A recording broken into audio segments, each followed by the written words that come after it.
Bueno, buenas tardes para todos. Continuando con las revisiones de tema enfermedades infecciosas en pediatría, el día de hoy vamos a hablar acerca de brucelosis en pediatría. Entonces, para empezar a definir este tipo de infección, pues brucelosis también es conocida como fiebre de Malta, fiebre ondulante o fiebre mediterránea. Se considera que es la infección zoonótica más común. Es una infección transmitida a humanos por animales infectados, ingesta de alimentos o contacto con tejidos o líquidos contaminados por brucela.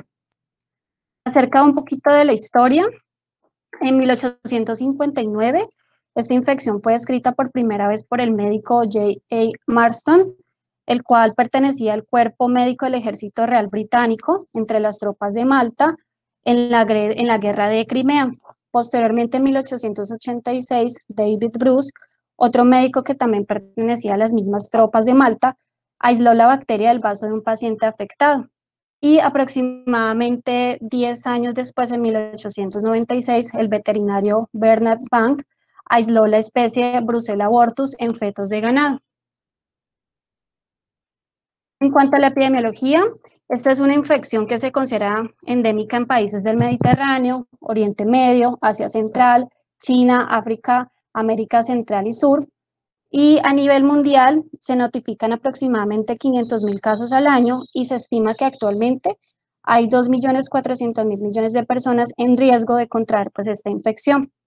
La notificación que realiza Estados Unidos anualmente, ellos reportan entre 100 a 200 casos por año de brucelosis humana. En cuanto a la epidemiología en Colombia, pues realmente actualmente no existe una vigilancia regular de este evento en humanos. Con lo que contamos actualmente es con un análisis retrospectivo realizado en el 2007 por el Centro Panamericano de Zoonosis, en donde ellos se recolectaron casos entre 1968 y 2006, en donde reportaron 91 casos, de los cuales 13 casos fueron humanos, representados por el 14%, 69 casos fueron en vacas, representado por el 75%, y 5 casos en cerdos, un caso en ovejas y un caso en cabras. La especie que más se aisló fue Brucella abortus, en 79 casos en un 86%, y Brucella suis, 12 casos, representando el 13%. En cuanto al agente etiológico, ¿quién es el agente que ocasiona pues, esta infección? Se denomina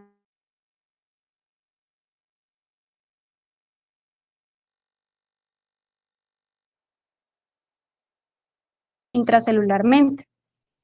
Esta bacteria puede sobrevivir en productos lácteos durante tiempos prolongados, sin embargo, se pueden eliminar al hervir, pasteurizar o fermentar la leche. Actualmente, pues existen 4 especies de Brucella que pueden causar enfermedades humanas, dentro de las cuales contamos con Brucella melitensis, la cual se ha aislado en ovejas, cabras y camellos. Esta especie se considera que es la que más prevalece como causa de brucelosis humana actualmente, y eso es debido a las dificultades para inmunizar cabras u ovejas criadas en libertad. Seguimos de Brucella suis, que realmente pues, se ha aislado en ganado porcino, Brucella abortus, que se ha aislado en ganado, Brucella canis, que se ha aislado en ganado porcino y perros, y tenemos 2 especies adicionales de Brucella, denominadas Brucella pinipediales y Brucella seti, el cual se han aislado de mamíferos marinos y se han detectado como patógenos humanos esporádicos. Brucella melitensis y Brucella suis en la literatura se han catalogado como las más infecciosas. En cuanto a la transmisión,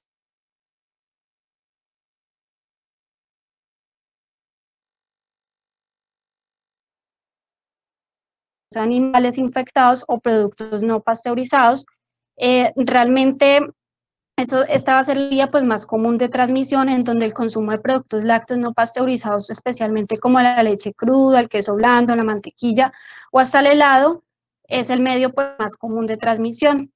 Posteriormente, también la transmisión se produce por medio del contacto con piel o membranas con tejidos animales infectados, cuando se manipulan placentas o productos de aborto espontáneo, o los fluidos animales infectados cuando se manipula sangre, orina o leche. Y también se ha visto que la inhalación es un mecanismo de transmisión por medio de las partículas de aerosoles infectadas. Realmente la transmisión de humano a humano es rara, sin embargo, en la literatura se han reportado algunos casos de manera congénita, sexual o por medio de la leche materna. En cuanto a la patogénesis, pues primero hay que recordar que el periodo de incubación de esta infección va de 2 a 4 semanas. Sin embargo, se han reportado también casos de que el periodo de incubación puede durar hasta 2 meses. Los mecanismos de ingreso de la bacteria a los glóbulos blancos, pues actualmente no está suficientemente aclarado. Sin embargo, se presume que los lipopolisacáridos y las proteínas de membrana externa, estos podrían participar mediante los receptores de tipo manosa o integrinas, los cuales pues son dos componentes importantes de la superficie que están relacionados con los receptores de histidina quinasa, que se relacionan justamente pues con el proceso de internalización de Brucela. Brucela consigue invadir y persistir pues, en el interior de las células mediante la inhibición de mecanismos de muerte programada, es decir, que ellos inhiben la apoptosis, y esta supervivencia en las células se asocia con la síntesis de enzimas antioxidantes y con la producción de guanicina 5-monofosfato y adenina, las cuales lo que van a hacer es que van a eliminar o van a inhibir los mecanismos de fusión de fagosoma lisosoma, van a inhibir lo que es la degranulación, van a desactivar la activación del sistema de mieloperoxidasa y hialuro y van a eliminar lo que es la producción de factores de necrosis tumoral alfa. Posteriormente, lo que hace esta bacteria al ingresar pues, al organismo es que va a producir una respuesta inmune que va a estar mediada por medio de la activación del sistema de complemento, en donde ella va a activar la vía clásica del complemento y esta se va a manifestar por la producción de lo que es inmunoglobulina M, G y A, la cual la inmunoglobulina se va a caracterizar por aumentar en la primera semana, posteriormente la inmunoglobulina G se va a aumentar en la segunda semana y se considera que cuando la inmunoglobulina A persiste más allá de los 6 meses, esto nos puede indicar que el paciente está cursando con una infección crónica o una recaída. Posteriormente, pues este microorganismo es absorbido por los neutrófilos y los macrófagos, los cuales se transportan a los diferentes órganos como el hígado, el vaso y médula ósea por medio de la vía linfática, que posteriormente va a sobrevivir y se va a multiplicar dentro de las vacuolas de los fagocitos sin ser destruido. El autofagosoma no sea una lisoma, sino que lo que va a ocasionar es que se va a liberar en el retículo endoplasmático, en donde se va a realizar la multiplicación. En cuanto a las manifestaciones clínicas, esta enfermedad se caracteriza por presentar pues, unas manifestaciones insidiosas en donde se va a iniciar con fiebre, la cual es una fiebre que va a aumentar y va a disminuir, por lo cual pues, se ha denominado fiebre ondulante. También se caracteriza por presentar manifestaciones como artralgias, fatiga, sudoración nocturna, que en la literatura pues, la han referido como en un olor fuerte, olor a moho. Las manifestaciones adicionales pueden ser pérdida de peso, cefalea, mareo, anorexia, dolor abdominal, y los hallazgos al examen físico pueden incluir hepatomegalia, esplenomegalia y linfadenopatías. En cuanto a las complicaciones, es muy importante tenerlas en cuenta porque se considera que más de la mitad de los casos pueden presentar algún tipo de compromiso de algún órgano. Se considera que la infección osteoarticular ocurre en las articulaciones periféricas que pueden simular un cuadro de artritis. En estos pacientes también se puede manifestar o pueden ocurrir osteomielitis. En cuanto a la afectación neurológica, se caracteriza por ocurrir en el 10% de los pacientes. Realmente reportan que la invasión directa al sistema nervioso es rara y las manifestaciones cuando hay ese tipo de complicación van a ser cefalea, falta de atención y depresión. La afectación a nivel del tracto gastrointestinal reportan que es frecuente en los niños, con manifestaciones como náuseas, vómito, anorexia, pérdida de peso y dolor abdominal. También hay que tener en cuenta que es probable que el hígado tenga una afectación en esta infección, en donde los pacientes pueden tener transaminasas normales o levemente elevadas.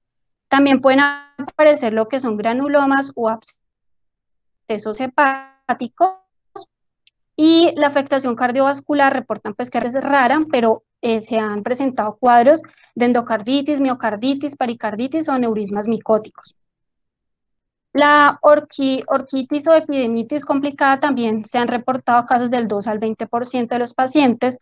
En cuanto a la afectación respiratoria rara, se presenta en el 1% de los casos y se va a manifestar por neumonía, bronquitis y abscesos. Es común encontrar en estos pacientes supresión de la médula ósea, el y personas que también pueden haber exacerbación manifestado por uveitis anterior o corioretinitis. En las mujeres que se encuentran en estado de gestación, las complicaciones van a estar manifestadas por infección intrauterina, muerte fetal, pueden presentar lo que son abortos, parto prematuro y bajo peso para la gestacional. En los neonatos, esos pacientes se van a caracterizar por presentar infecciones congénitas y también malformaciones. En cuanto a la parte del diagnóstico, siempre nos basamos en el enfoque clínico. Entonces, cuando nos enfrentamos a un paciente que presente manifestaciones como fiebre, malestar, sudoración nocturna, artralgias, que a la interrogación, cuando realizamos pues un adecuado historia clínica, haya exposición de consumos de productos lácteos no pasteurizados con exposición de animales o en aquellas personas que trabajan con la manipulación de estas especies, de esos animales, también pues debemos sospechar una infección por brucelosis. En cuanto a qué paraclínicos podemos solicitar, entonces está el cultivo que se puede solicitar de sangre, de médula ósea, de tejidos, que según la literatura pues se denomina el gol estándar para este tipo de infecciones. Sin embargo, hay que tener en cuenta que esta bacteria tiene un crecimiento lento, por lo cual el control de los cultivos pues se les debe hacer un seguimiento hasta 28 días después de haberlos tomado. Parte de diagnóstico, entonces vamos a tener en cuenta las pruebas serológicas en donde se tiene la aglutinación en porta o rosa bengala, que esta técnica pues actualmente se utiliza como estándar de referencia, en donde es una técnica que se enfrenta el antígeno de Brucela, adicionando justamente pues el colorante denominado rosa bengala, y este colorante lo que va a hacer es que se va a intervenir pues contra el anticuerpo, contra el suero del paciente, y si en el suero del paciente existen anticuerpos contra la bacteria, esta se va a aglutinar y se verá posteriormente en el microscopio.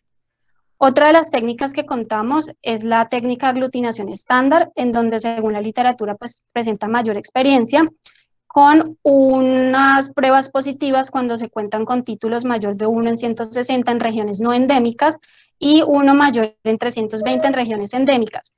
También se cuenta con la técnica ELISA, la cual va a medir las inmunoglobulinas M, G y A. Están también las pruebas moleculares, en donde hay detección de ADN de Brucela en una muestra clínica mediante el ensayo de reacción en cadena de la polimerasa. En cuanto a la parte del tratamiento, realmente pues el objetivo es disminuir la frecuencia e intensidad de los síntomas, prevenir recaídas y evitar complicaciones. Se considera que antes de iniciar el tratamiento se deben solicitar para clínicos como lo es el hemograma, función renal y hepática dado por transaminasas y bilirrubinas. Importante tener en cuenta que si bien pues no hay reportes de resistencia en los antibióticos, Brucela tiende a ubicarse en el interior de las células, lo cual hace que la terapia antimicrobiana sea difícil y lograr pues la erradicación intracelular del microorganismo, por lo cual se considera que la monoterapia pues realmente no es una buena elección y por ello se deben utilizar combinaciones de fármacos para realizar o tener el efecto sinérgico. El alineamiento de atención integral del paciente con brucelosis en Colombia, ellos dividen los pacientes en mayores de 8 años y menores de 8 años. Entonces, para el tratamiento de los pacientes mayores de 8 años, indican un tratamiento de rifampicina con una dosis de 10 a 20 miligramos kilo día, adicionando doxiciclina o tetraciclina en una dosis de 2.4 miligramos kilo día durante 6 semanas.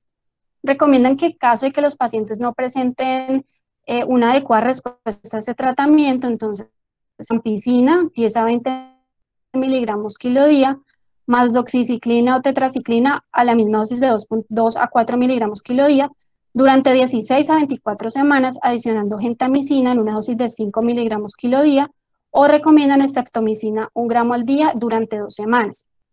Ellos también indican que en caso de que a pesar de que este tratamiento se modifique y haya falla terapéutica, debe remitir el paciente a un nivel mayor de complejidad, donde se le van a realizar pues otro tipo de estudios, o si se cuentan pues con el tipo de estudios para descartar otras comorbilidades e iniciar ofloxacina 800 miligramos día. Tener en cuenta que en los pacientes con hepatopatías o nefropatías se debe ajustar la dosis con base pues en la función renal y hepática que se tenga. En los pacientes menores de 8 años, el tratamiento se inicia con rifampicina de 10 a 20 miligramos kilo día, más trimmetoprim sulfametoxazol de 6 a 10 miligramos kilo día durante 8 semanas.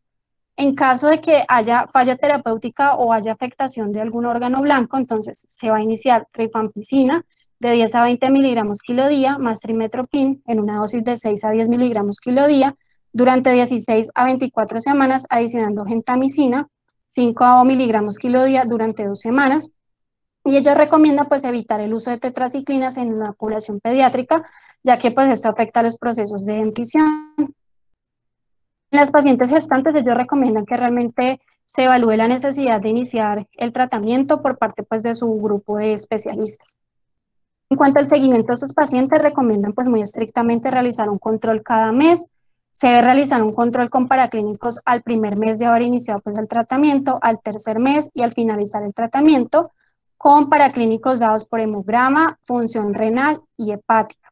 Siempre en las consultas puedes realizar un examen físico adecuado para descartar pues que hayan complicaciones y también indagando posibles síntomas, controlar los posibles efectos que puedan tener los medicamentos y recomiendan también que se debe realizar un seguimiento a los 45 días post tratamiento, luego cada 6 meses hasta completar un año de seguimiento.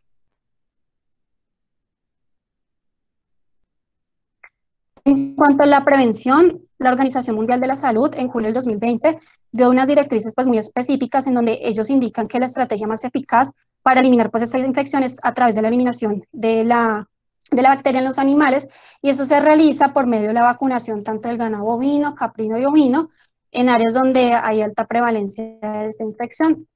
La vacuna actualmente que se cuenta es la que se proporciona por el Instituto Agropecuario Colombiano o ICA, que es una vacuna bovina, se caracteriza por ser viva atenuada, formada por antígeno de Brucella abortus, cepa C19, o también se cuenta con la cepa RB1, y pues ellos indican que aplicar en maneras entre los 8 meses.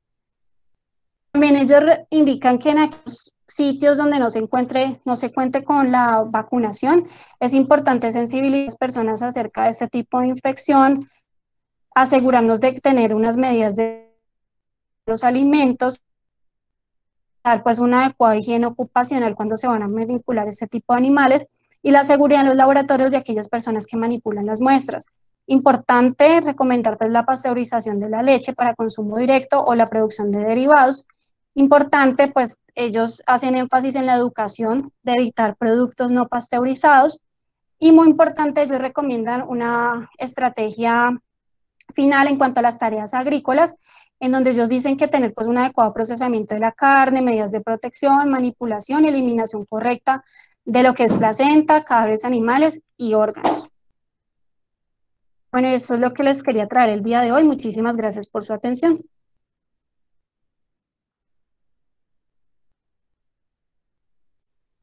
Muchas gracias, Angélica, por tu excelente presentación. Y sí, como que al parecer el problema era